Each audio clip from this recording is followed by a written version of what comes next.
Hey guys, it's Stacy again. We are in day 2 of the 21 Days to Finding Purpose and Pain Challenge. So, super excited that you're back for day 2, because if you're watching this, it means you didn't hate day 1. So, anyways, I'm glad that you guys are here.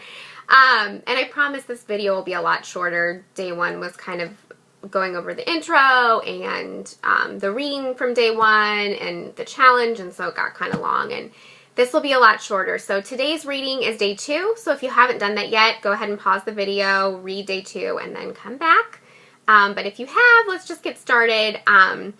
Today's topic, or then the title for day 2, is The God Who Sees Me. And this has just been a topic in the Bible, or a name for God, the God who sees me, that has just sort of been on my heart lately, and I'm not quite sure why it keeps kind of coming up in different contexts. So it's just interesting now to be covering this for the challenge. It just seems to be something that God's really trying to put into my head, just that reminder that He sees us, and He sees what we're going through, and He cares. You know, He's not just this distant, far off God that's unapproachable. He sees us in our struggle. So where that phrase comes from, the God who sees me, is a story in the book of Genesis. And it's Hagar, who was pregnant at the time with Abraham's child, and she was being mistreated by Abraham's wife, Sarah. And if you think you have family troubles, just imagine that whole scenario right there. But anyways, she flees, she takes off for the desert in the midst of this circumstance, and she's out there, and she's just in her absolute lowest point, as you can imagine, and she's visited by the angel of the Lord. And this is what she says in Genesis 16:13.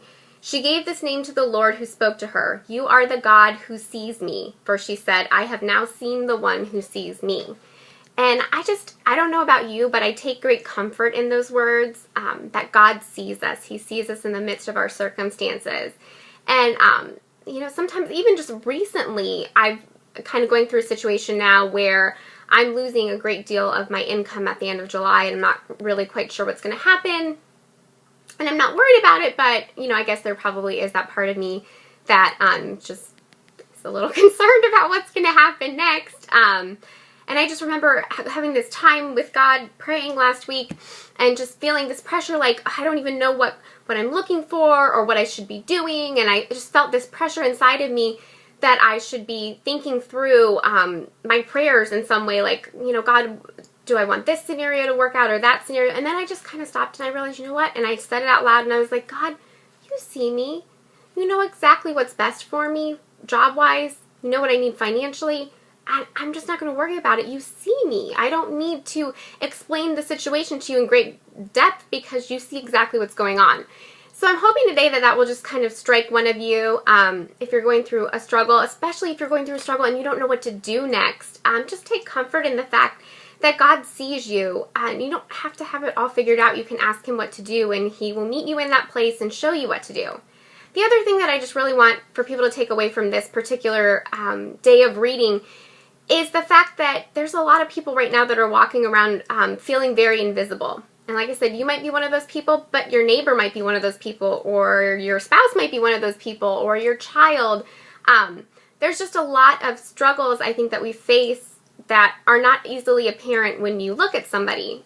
You can't look at someone and know that they're going through a difficult time in their marriage. You can't look at someone and know that they're having financial struggles. A lot of physical ailments are invisible that people can't see. And I know for myself, going through 19 years of very severe pain that nobody could really see, that on the outside I looked like this young and healthy person, it just made me much more sensitive to those invisible burdens that people are facing and kind of carrying around on their own. So just make a point today to really pray and ask God to show you who in your life could you reach out to that may be dealing with a situation where they're feeling invisible, and you could provide them with some encouragement. Maybe even ask them to join into this study with us, which would be fantastic.